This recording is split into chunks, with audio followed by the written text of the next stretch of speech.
बिस्मिल्लाहिर्रहमानिर्रहीम। Welcome students to another video lecture.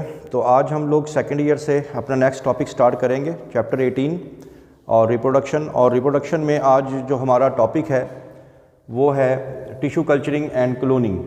तो tissue culturing and cloning में सबसे पहले हम लोग प्लांट्स का जिक्र करेंगे कि टिशू कल्चरिंग में क्या होता है कि हम लोग प्लांट का कोई टिशू निकाल लेते हैं, ख़ास तौर पे कैम्बियम टिशू।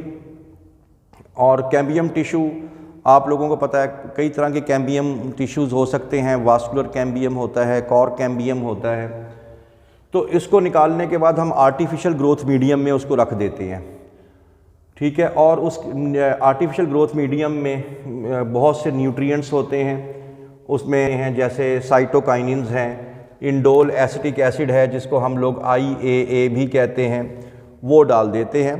तो उस टिशू जो पैट्री डिश है उसी में से ही एक टाइनी प्लांट्स जो हैं वो ग्रो करना शुरू कर देते हैं। अब वो जो टाइनी प्लांट्स जो ग्रो होते हैं वो एग्जैक्टली उस प्लांट की कॉपी होते हैं जिस प्लांट का हमने टिशू जो है वो यूज़ किया होता है।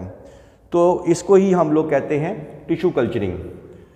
इसकी सिग्निफिकेंस क्या है? तो सिग्निफिकेंस इसकी ये है कि ये रैपिड प्रोपोगेशन है।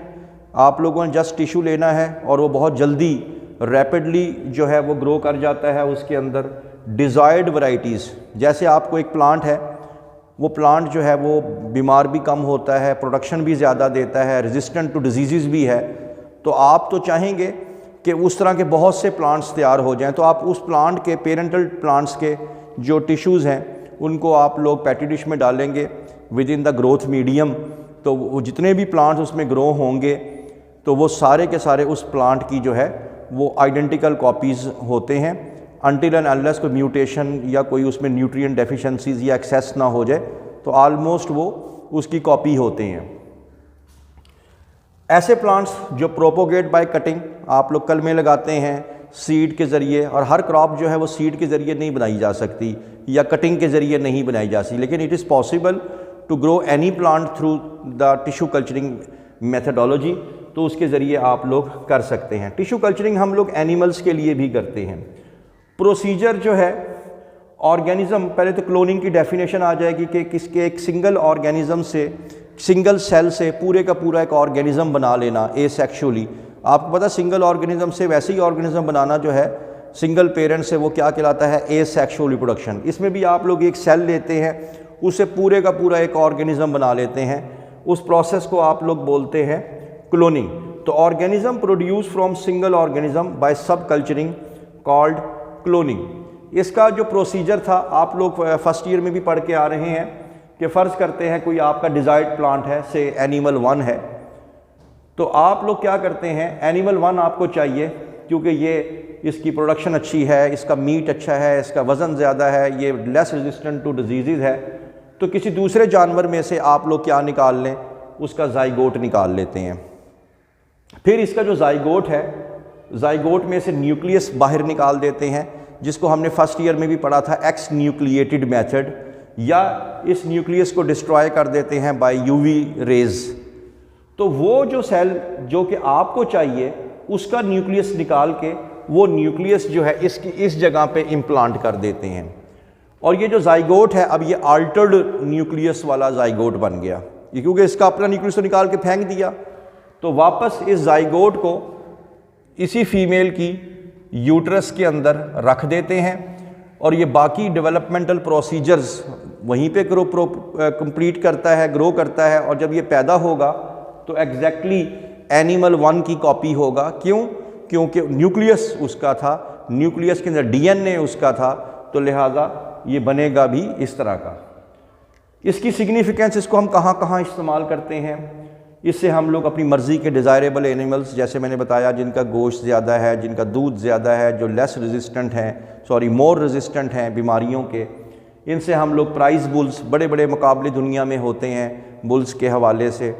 तो उस तरह के हम जो बुल्स जो नंबर 1 पे आए हैं उसी तरह की आगे फर्दर कॉपीज़ तैयार कर सकते हैं उनकी। रेस हॉर्सेस, दुनिया में बहुत से रेसेस होती हैं, उस पर बहुत से पैसे लगाए जाते हैं।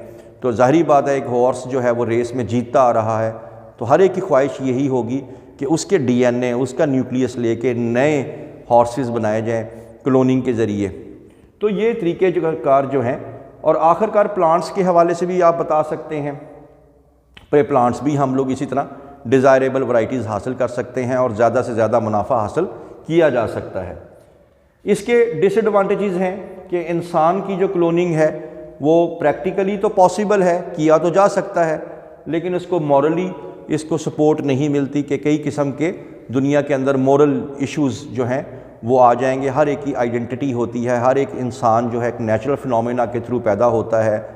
तो अगर हम लोग एक ही इंसान की बहुत सी कॉपीज़ बना लेंगे तो वो अखलाकी तौर पे हमारी एक्चुअल आइडेंटिटी जो है वो लूज़ होने का ख़तरा है, जिसके कोई क्रिमिनल इफ़ेक्ट्स भी आ सकते हैं। तो लिहाजा इसको मॉरली एक्सेप्ट नहीं किया जाता।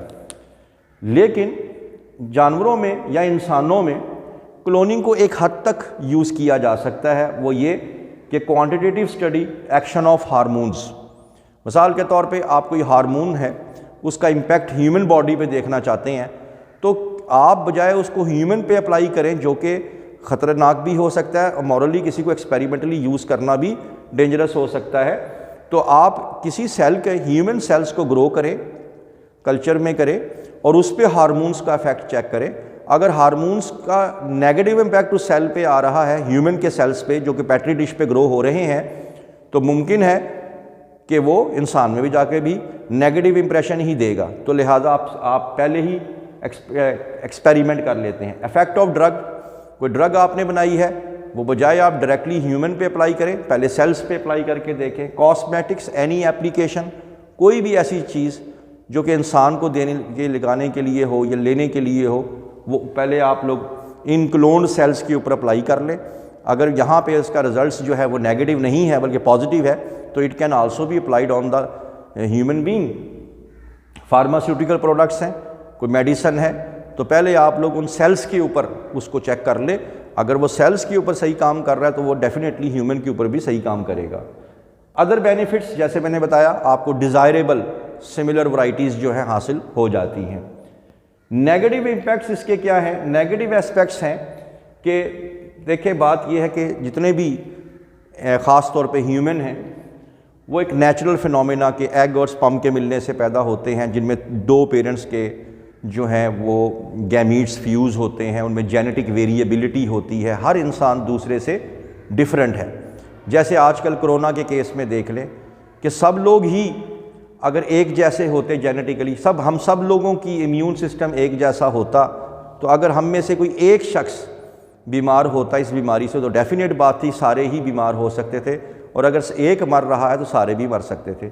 लेकिन क्योंकि हमारे अंदर जेनेटिक वेरिएबिलिटी है, हम में से कोई बहुत ज़्यादा रेजिस्टेंट है, कोई कम रेजिस्टेंट है, तो लिहाजा हमारे लिए सर्वाइवेबिलिटी का बायस बनता है। लेकिन अगर हम सारे ही जानवर बना लेंगे क्लोन के ज़रिए, इसका मतलब हम मेंटली ये समझने के लिए तैयार हो जाएं कि हम जितने भी जानवर हमने प्रोड्यूस किए हैं, से काऊ बना ली या गोट बना ली, तो सब जो है उनका इम्यून सिस्टम एक जाए। कोई एक बीमार होगा तो अल्टीमेटली सारे का सारा जो है वो लॉट जो है वो बीमार हो जाएगी, और it can cause into a famine, और एक कहत की सूरत हाल भी आ सकती है। दूसरी बात क्लोनिंग में ये देखी गई है कि ये लेस रेजिस्टेंट टू होते हैं एनवायरमेंटल डिजीज़ के। इनमें रैपिड एजिंग हो जाती है, जल्दी ये बूढ़े हो जाते हैं, उतनी इनकी लाइफ नहीं होती, इनका उतना पावरफुल इम्यून सिस्टम नहीं होता जो कि नेचुरली प्रोड्यूस्ड एनिमल्स के ज़रिए होता है। और खुदा न खास्ता अगर कोई फैमिन आ जाता है, कोई कहत आ जाता है, तो हम लोग नया जानवर हम फ़ौरन नहीं बना पाएंगे। क्यों? क्योंकि हर जानवर, या कि इंसान का भी बना लें या किसी जानवर, तो वो अगेन एम्ब्रियो में से गुजरेगा, वो फीटस बनेगा, फिर वो बेबी, फिर चाइल्डहुड, और फिर जाके वो अडल्ट की पोजीशन में जाके आएगा।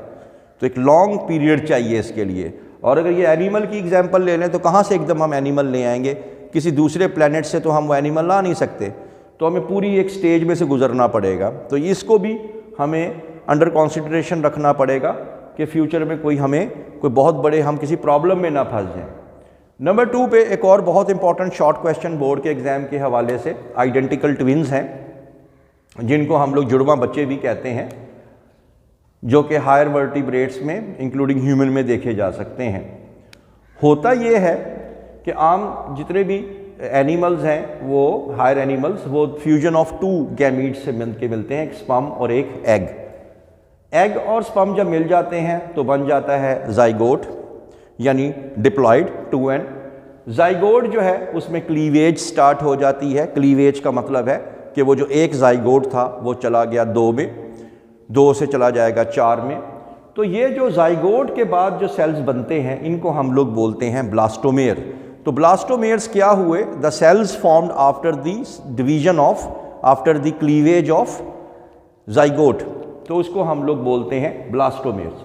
ये ब्लास्टोमेयर्स डिवाइड भी होते रहते हैं और आपस में एक दूसरे के साथ जुड़े रहते हैं, और ये जुड़े रहते हैं 2 होंगे, 4 होंगे, 8 होंगे, 16, 32, 64 और करते करते एक ऑर्गेनिज्म पैदा हो जाएगा।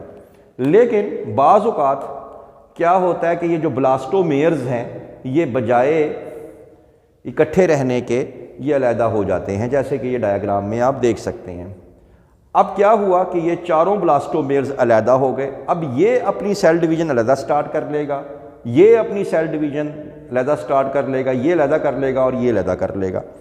यानी इसके अंदर ये एक अलहदा से कंप्लीट ऑर्गेनिज्म बन जाएगा, ये अलहदा से बन जाएगा। इस तरह 4 आइडेंटिकल ट्विंस पैदा हो सकते हैं इस तरह। तो इसी वजह से इन प्रोसीजर्स को हम लोग इनको कहते हैं आइडेंटिकल ट्विंस, जिसमें ब्लास्टोमेयर जो हैं वो सेपरेट होते हैं।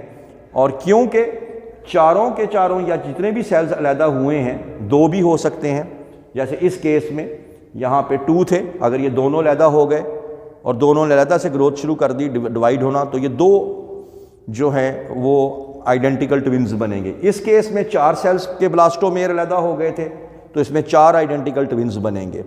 अब क्योंकि जाइगोट 1 था और जाइगोट 1 से आगे क्लीवेज हुई तो ये सारे के सारे आइडेंटिकल ट्विंस कहलाएंगे। शक्ल भी इनकी आलमोस्ट सेम होगी, इनके सेक्सेस भी इनके सेम होंगे।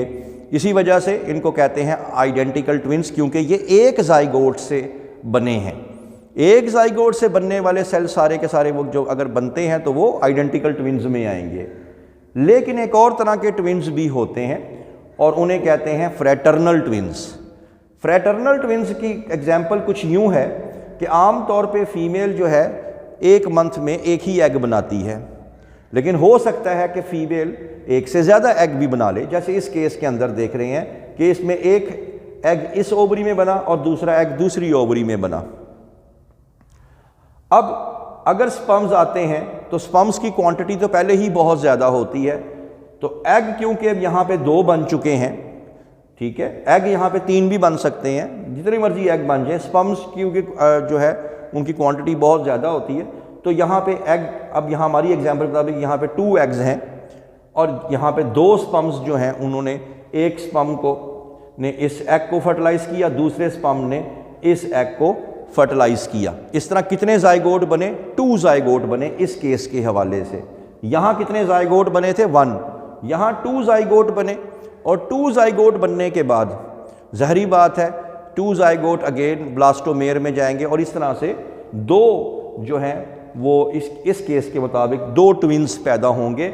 लेकिन क्योंकि ये 2 जाइगोट से मिलके बने हैं तो लिहाजा ये आइडेंटिकल ट्विंस नहीं होंगे, इनको आप लोग कहेंगे फ्रैटर्नल ट्विंस, क्योंकि different sperms are fertilising the different eggs, ठीक है। और ये एक दूसरे के जो है हम शक्ल भी नहीं होंगे और इनके ज़रूरी नहीं है, इनके सेक्सेस सेम हो भी सकते हैं, इनके सेक्सेस सेम डिफरेंट भी हो सकते हैं। एक लड़का भी हो सकता है, एक लड़की भी हो सकते हैं।